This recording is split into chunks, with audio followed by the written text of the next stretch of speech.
ada caleg yang kelihatannya udah mulai lemes. Ya dari mulutnya ya santai aja menurut dia. Ini sudah biasa tapi wajah tidak bisa dibohongi, Bos.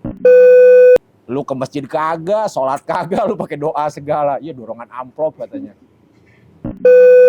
Wih, Kirim langsung 7 bus Iya. diajak wisata ya. ke Pantai Carita katanya. Waduh.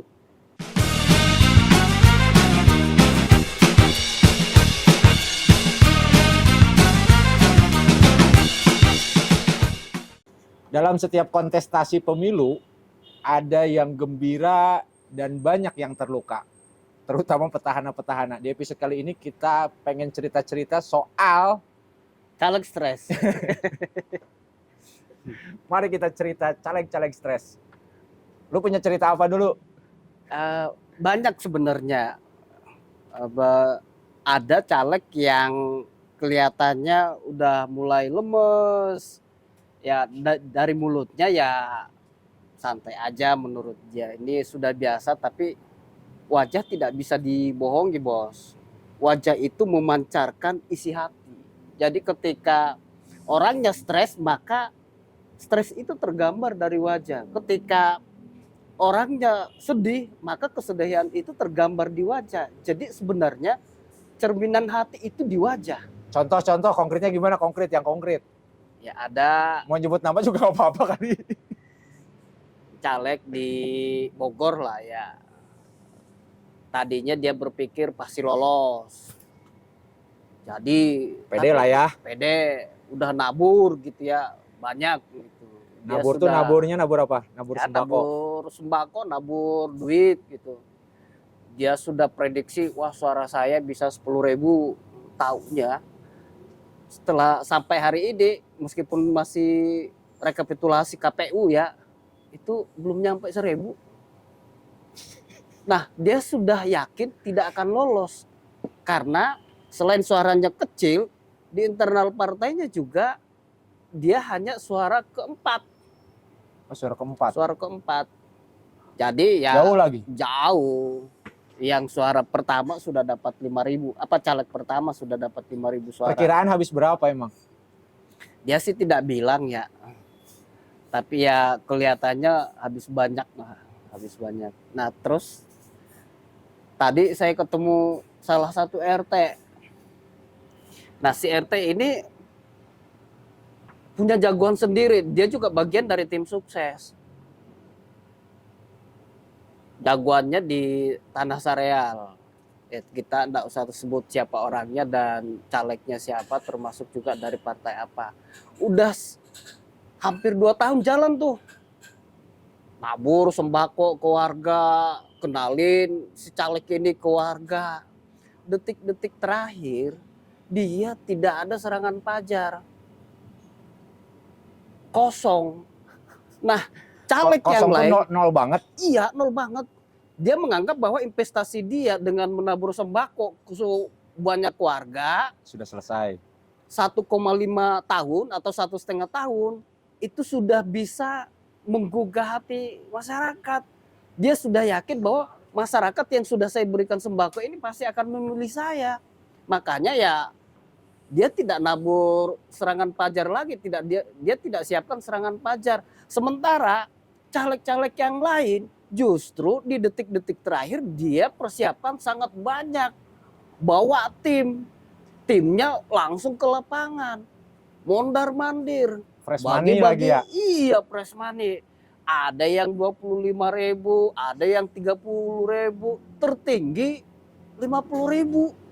Dan ternyata itu lebih efektif daripada membagi-bagi sembako yang nilainya 75.000, 100.000 per kepala. Edan ya.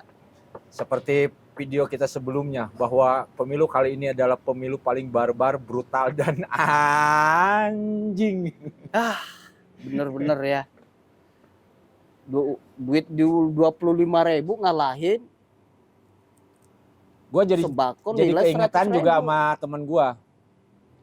Dia caleg DPRD provinsi di Jabodetabek lah ya. Ya. Gue nggak bakal sebut kotanya.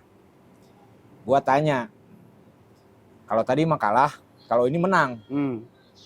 Gua tanya, apa kunci sukses lu bisa meraih suara yang sangat signifikan? Iya. Padahal gua tahu lu nggak terlalu banyak turun ke bawah, Turun turun ke lapangan. ke lapangan kagak. Mm-mm.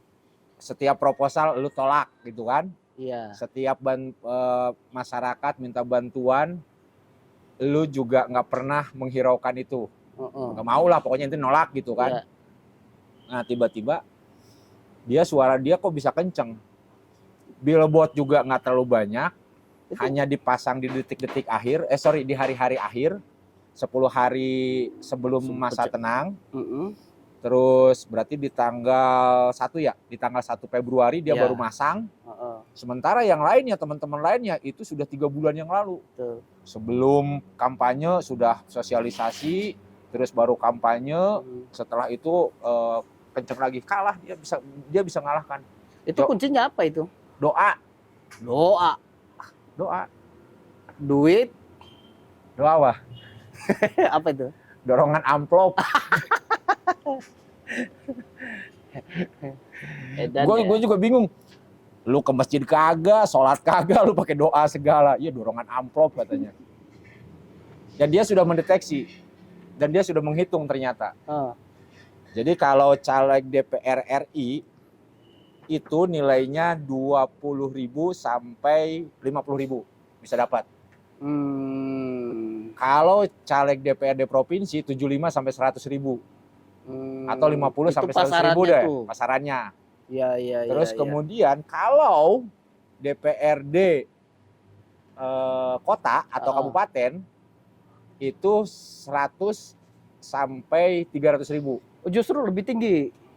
Dalam ekonomi politik, semakin suara yang diperoleh semakin kecil, nilainya akan semakin tinggi. Oh iya.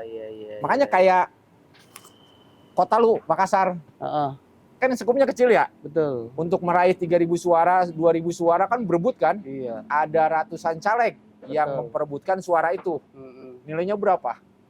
Ya kalau yang 1 juta. Iya, bener sih. Karena 1 suara 1 juta. adik saya itu ya kan yang kemarin juga saya sempat kita bahas tuh 400.000 itu di kampung-kampung tuh. Ada yang tidak kebagian hampir berkelahi. Caleg Ya 1 juta. DPRD kota. DPRD kota. Edan. Padahal di Kota Bogor ya 50.000 masih laku, 25.000 masih laku. Berarti kalau kita hitung untuk menjadi caleg DPRD kota ketahuan, anggaplah untuk mendapatkan suara ideal itu 5.000 sampai 6.000 suara kan? Betul. 5.000 dikali 200.000 berarti berapa tuh? Hampir 100 juta dong. 100 juta. Hari haknya. Iya. Belum sosialisasi, gaji tim sukses. Tim sukses berapa sih caleg DPRD kota? Paling 4 sampai 10 orang cukup lah ya. Masing-masing 3 juta sampai 4 juta. Berarti 40 kali 3. Ya kalau pengen menang bener mah ya harus punya duit 1 miliar. Iya. Sementara gaji yang dia dapatkan, mari kita hitung dulu nih. Per bulan berapa DPRD? Iya, take home pay-nya itu 50 juta. Take home pay-nya 50 juta. Kalau gaji pokok ya cuma 4 juta. Take home pay-nya 50 kali 12 berarti 600. 600. Masih menang lah. Iya. 1 miliar. Tadi juga gue tetangga gue nanya, apa namanya? Ini ada apa nih rame-rame? Lagi ada persiapan wisata caleg yang menang katanya. Wih, kirim 7 bus.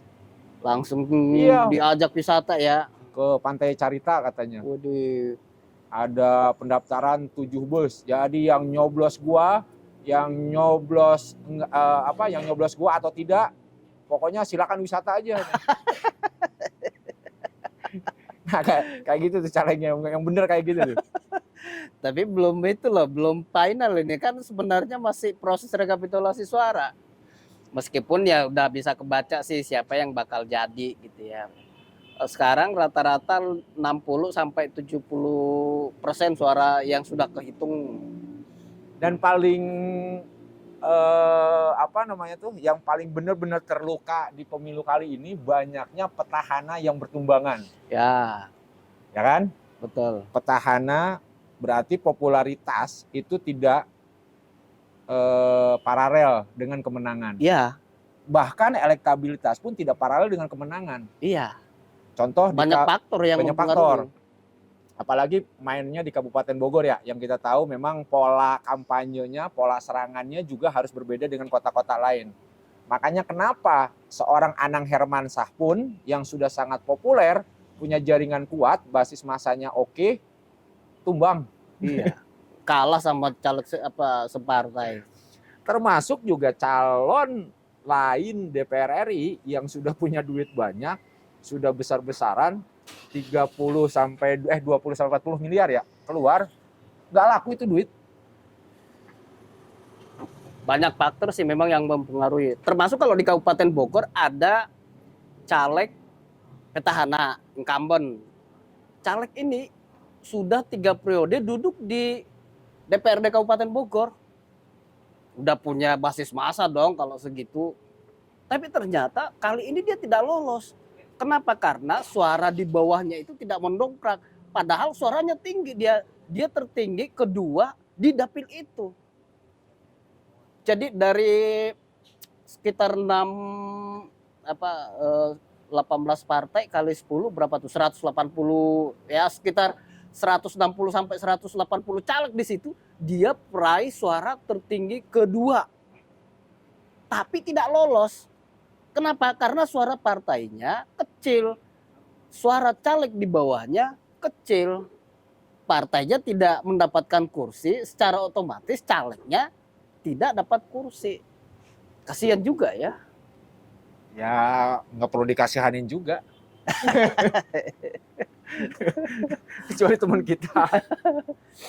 Terus ada ketua partai gitu ya, nyalek, gagal. Kan logikanya kalau, dan caleg separtainya pemenang ketiga. Maksudnya di Pileg Kabupaten Bogor suara tertinggi dari partainya itu tertinggi ketiga, tapi dia sendiri tidak lolos menjadi anggota dewan, padahal dia ini adalah ketua partai. Ya gimana ya? Ya memang pemilu kali ini penuh anomali sih. Termasuk juga istri wali kota yang balihonya di mana-mana, punya kekuasaan, sudah pengerahan massa, tumbang bro. Kan menang. Wali kotanya 2 periode. Udah wali kotanya 2 periode, balihonya di mana-mana, gelis iya, cantik iya, punya program oke, pengerahan massa sudah, lurah-lurah sudah dikerahkan, camat lurah lu harus dapat harus dapat 1.000 suara untuk istri wali kota itu. Nggak dapat, sebutin nggak? Wali kotanya si Kalila tuh. Kayaknya nggak ada duitnya itu. Lagian kampanyenya juga, waktu pas kampanye di IG-nya juga gimana sih kata gua tuh, rada aneh. Anehnya gimana kampanye? Bapak Ibu akan milih saya kan? Iya, kenapa? Meskipun saya tidak punya minyak goreng, tidak punya sirup gitu. Padahal masyarakat sekarang butuh sirup. Sirup itu diasosiasikan kalau sama partai lain adalah siraman rupiah. Oh gitu ya. Nah kalau ada benang merahnya tadi itu, bahwa yang ngasih sembako di awal tapi tidak ngasih apa-apa di akhir itu akan kalah oleh mereka yang tidak ngasih apa-apa di awal tapi ngasih sirup di akhir meskipun kecil. Ya berarti dia juga salah satu korban itu. Meskipun setetes ya sirupnya ya. Iya. Apalagi pas di detik-detik lumayan lah 5.000 daripada gak ada. Kurang sirup berarti dia. Emang sekarang udah jadi pasar bebas banget sih pemilu kali ini. Dan yang anehnya itu mereka dengan bangga lagi caleg-caleg yang kalah, terutama petahana. Ya saya sudah mengikhlaskan dan sebagainya. Padahal dia sudah gila. Maksudnya gila itu gimana? 10 caleg, 9 caleg melakukan katakan money politik lah ya. Yeah. Meskipun, tetapi kan itu udah ada kesepakatan. Masyarakatnya senang, warganya senang, happy gitu kan. Yeah. Terus kemudian si calegnya juga oke gitu kan. Betul. Ada ijab kabul, ijab kabul suara. Nah satu orang itu dia ngomel-ngomel. Berarti kan satu orang itu yang tidak melakukan itu gila, berarti bodoh. Gila sama dengan bodoh. udah jelas-jelas gitu bahwa apa yang dilakukan mayoritas caleg itu adalah sebagai sebuah pembenaran dalam kampanye sekarang. Ya Ya soal masalah ibaratnya duit atau Mak, enggak, gimana? intan yang diceburkan ke lumpur, ke kolam. Ya kalau udah kecebur di lumpur mah jangan berharap jadi intan lagi kelihatan. Jangan jangan berharap akan tetap kelihatan seperti intan. Kalau Anda mau tetap menjadi intan di lumpur itu, maka itu mustahil. Maka Anda harus menjadi lumpur supaya Anda menyatu dengan lumpur. Ya kalau yang kayak tadi itu 9 ya, 10 caleg misalkan, 9 yang sudah nyiram sirup sementara Anda tetap mau idealis, ya selesai Anda karena yang lain sudah ini, kecuali kalau ya 50-50 caleg yang tetap idealis, 50% yang nyiram pakai sirup, ya itu bisa diadu. Tapi kalau 1:10 ya celaka. Udah mendingan tidur aja. Duitnya pakai buat ini aja, buat beli sajadah. Mungkin caleg Terus sholat aja udah. Mungkin calegnya memang caleg apa kali, makanya pura-pura so idealis gitu, padahal memang tidak ada sirupnya. Enak mah caleg yang di partai yang digerakkan sama kekuasaan. Nah, itu enak itu. Instrumen Iya. kekuasaan dikerahkan gitu kan. Ya Kayak partai itu, partai yang balihonya banyak, kadernya sedikit. gerakan bawah tanah, gerakan di belakang layar, nggak kelihatan kayak siluman begitu. Iya. Balihonya di mana-mana dan terbukti kan sampai sekarang pun di hasil pemilu pun kelihatan suara partainya lebih tinggi daripada suara calegnya. Itu sejarah itu. Sejarah baru terjadi dalam pemilu Indonesia. Biasanya mah suara caleg tertinggi gitu ya, tinggi. Ini mah kok suara partai jadi tinggi. Aneh. Cerminan dari itu, kadernya nggak kelihatan, balihonya di mana-mana. Dari di atas gunung ada, di depan gang ada, di depan sekolah, rapih lagi. Dan di Kota Bogor ya, ini partai ini nih, itu termasuk hebat loh, karena di hampir seluruh dapil di Kota Bogor yang progres rekapitulasi suara yang sudah terhitung itu sudah sampai 50%, hanya 2 partai yang caleg perolehan suara caleg itu ada yang di bawah 5 gitu. Cuma 2 partai yang tidak punya itu, hanya PKS dan Golkar. Selebihnya punya semua. Nah, di bawah 5. Di bawah 5 tuh. Nah, yang caleg yang kita partai yang kita sebutkan tadi itu termasuk hanya 2 calegnya yang perolehan suaranya di bawah 5. Cuma 2. Yang lain gitu, yang partai lama kalah semua tuh. Berarti partai itunya dia ngebangunin orang baru bangun tidur, ini mana minta KTP, gue daftarin ya, lu jadi caleg ya. Nah, nggak tahu juga sih ya. Tapi kan logikanya kalau partai lama, terus orang-orangnya mungkin juga orang-orang lama, dia dapat suara 5, ya kurang logis. Sementara ada partai baru yang sudah pasti mayoritas calegnya juga orang baru, tapi suaranya lumayan gitu. Bisa ngalahin caleg lama, bisa ngalahin partai lama. Ya hebat lah. Tapi yang kasihan emang, bukan kasihan ya. Ya udah kasihan lah. Yang cuman yang paling menderita memang akhirnya caleg-caleg petahana. Ada anggota DPR RI juga tuh dari partai Golkar di Depok Bekasi itu. Dia udah hampir 3 periode, mau ke periode keempat dia tumbang sekarang. Sama Sarip Hasan. Sarip Hasan Bogor, Cianjur. Cianjur 4 periode itu.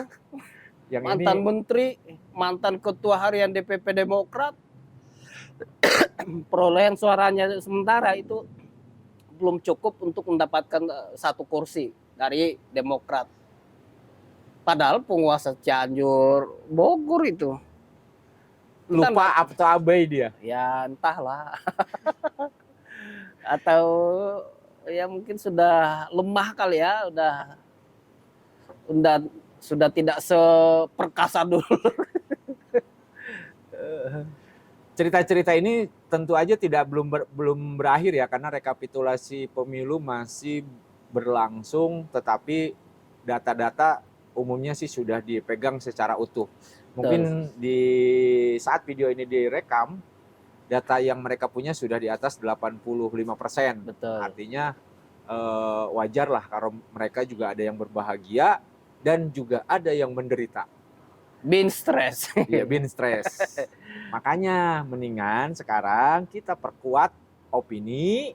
Perbanyak kopi, perkuat opini.